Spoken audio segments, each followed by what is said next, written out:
Movie the Wolf of Wall Street में stock broker Jordan Belfort financial sector में अपराध करके भारी संपत्ति जमा कर लेता है, लेकिन आगे चल के उसका लालच उसे फंसा देता है और FBI उसे पकड़ लेती है और उसे दो ऑप्शन देती है। पहला, अपनी कंपनी को बंद कर दे और फाइनेंशियल सेक्टर से रिटायर होकर अपनी बाकी जिंदगी आराम से बिताए, या फिर अपना काम जारी रखे और सब कुछ खो देने का रिस्क उठाए। सबूत मिलने के बाद FBI उसका सब कुछ ले लेगी और उसे जेल में डाल देगी। उसके पिता उसे समझाते हैं कि वो अब इस काम को बंद कर दे क्योंकि उसके पास पहले से ही बहुत पैसा है।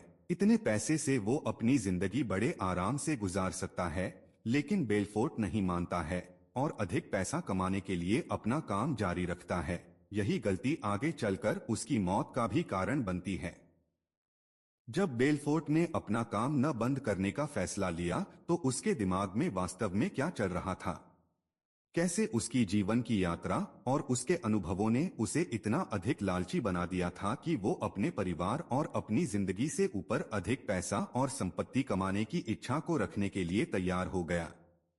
बेलफोर्ट जैसे लाखों लोग हैं जिन्होंने शोधकर्ताओं को लालच के मनोविज्ञान का पता लगाने के लिए प्रेरित किया है, और मनोवैज्ञानिकों को ये समझ आया है कि लालच एक नशे की लत की तरह है।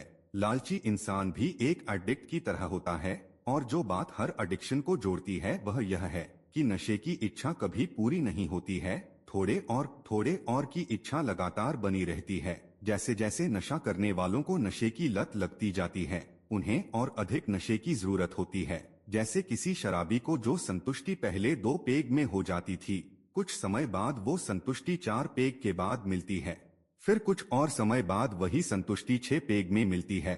लगातार और अधिक की इच्छा बढ़ती रहती है, और अधिक लत के लिए अच्छा कीवर्ड है, और अधिक चाहिए और अधिक चाहिए। इससे कोई फर्क नहीं पड़ता कि आप किस चीज का नशा करते हैं, वो कोई पदार्थ, कोई रिश्ता या कोई काम भी हो सकता है, बस उसमें और पाने की क्रेविंग लगातार बढ़ती रहती है। लेकिन इंसान को जिन भी चीजों की लत लग सकती है, उन सब में अंधा पैसा कमाने की लत शायद सबसे बुरी लत है, क्योंकि वो इंसान को लालची, चालाक और दूसरों के प्रति अत्यधिक असंवेदनशील बना देता है। और इस लोभ का आम इंसान और पर्यावरण इत्यादि पे जो प्रभाव पड़ता है उसका तो अनुमान भी नहीं लगाया जा सकता।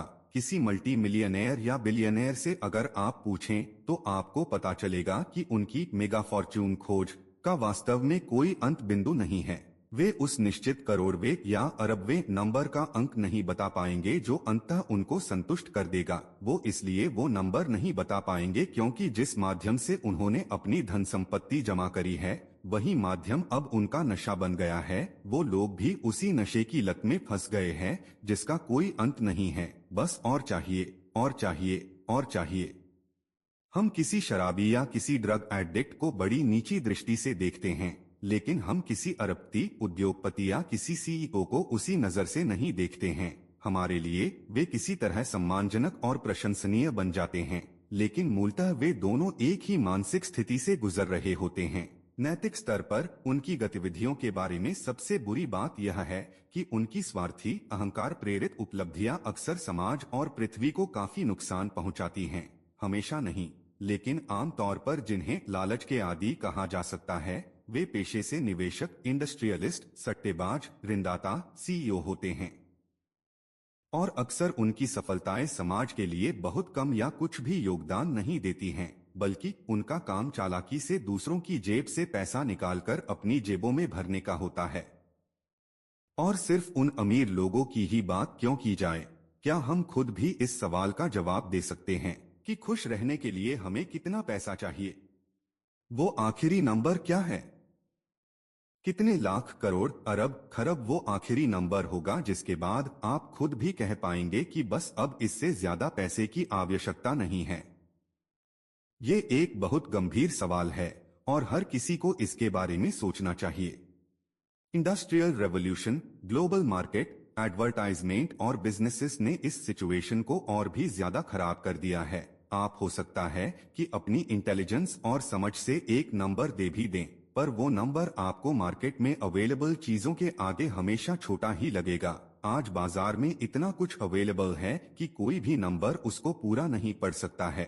एक पेन 2 रुपए का भी आता है और 1.5 लाख का भी, गाड़ी 5 लाख की भी आती है और 50 करोड़ की भी। तो जो भी नंबर आप सोचे, जितना भी पैसा आप कमा लें, वो नंबर छोटा ही लगेगा। अब सवाल है कि ऐसे में हम क्या कर सकते हैं? क्या इससे बच पाने का कोई रास्ता है? बौद्ध विचार के अनुसार लालच मटेरियल वेल्थ को गलत तरीके से हैप्पीनेस के साथ जोड़ने के कारण होता है, और जब तक हम नीड और ग्रीड में अंतर नहीं समझेंगे, तब तक जॉर्डन बेलफोर्ट जैसे और भी लोग सामने आते रहेंगे। पैसा यकीनन जरूरी है, पर कितना? ये सवाल भी उतना ही जरूरी है।